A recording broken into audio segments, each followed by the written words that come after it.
Hello hello hello সবাইকে, জানি সবাই খুব ভালো আছো। আমার ভিডিও কেমন লাগছে অবশ্যই জানাতে ভুলো না। সাবস্ক্রাইব করতে কিন্তু কোনো সময় কোনোভাবেই ভুলবে না যদি আমার কন্টেন্ট ভালো লাগে। কন্টেন্ট ভালো না লাগলে ঠিক আছে, দরকার নেই। আচ্ছা, আজকে আমরা কমিউনিকেশনের আবার একটা পার্ট নিয়ে আলোচনা করব। সেটা হচ্ছে সেটা তিনভাবে ভাগ করা যায়। একটা হচ্ছে সিমপ্লেক্স, একটা হচ্ছে হাফ ডুপ্লেক্স, একটা হচ্ছে ডুপ্লেক্স। নামগুলো খুব মজার এবং শুনতেও খুব ভালো লাগছে। আর নামের মধ্যে থেকে কি করে কনসেপ্টটাকে পুরো ক্লিয়ার করা যায় সেই জায়গাটা আমি আজকে অ্যাসিওর করব, ঠিক আছে? আচ্ছা চলো তাহলে শুরু করি। ডুপ্লেক্স শব্দের অর্থ হচ্ছে ডাবল, মানে দুই, ঠিক আছে? হাফ ডুপ্লেক্স বোঝাই যাচ্ছে হাফ, দুইয়ের হাফ মানে এক। আর সিমপ্লেক্স বলে যেটা আছে সেই কমিউনিকেশনটা সিম্পল, নাম শুনেই সেটা বোঝা যাচ্ছে। তাহলে আমার মনে হয় যে নাম দিয়েই আমি ব্যাপারটাকে ইনিশিয়ালি কনসেপ্টটা ক্লিয়ার করতে পেরেছি। এবার আমরা একটু ডেপথে ঢুকি, ঠিক আছে? সিমপ্লেক্স কমিউনিকেশন যেটা, সেটা মূলত ওয়ান ওয়ে কমিউনিকেশন,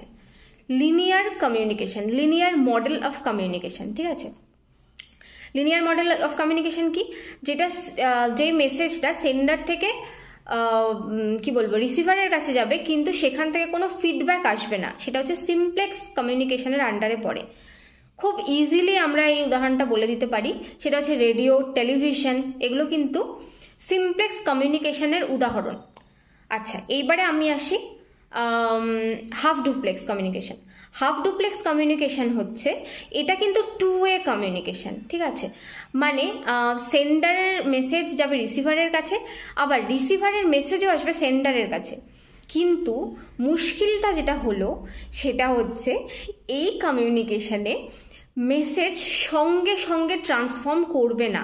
মানে সেন্ডারের মেসেজ হয়তো রিসিভারের কাছে গেল, কিন্তু সেই ফিডব্যাকটা রিসিভারের কাছ থেকে কিন্তু সেন্ডারের কাছে আসবে না, সঙ্গে সঙ্গে আসবে না, সঙ্গে সঙ্গে আসবে না।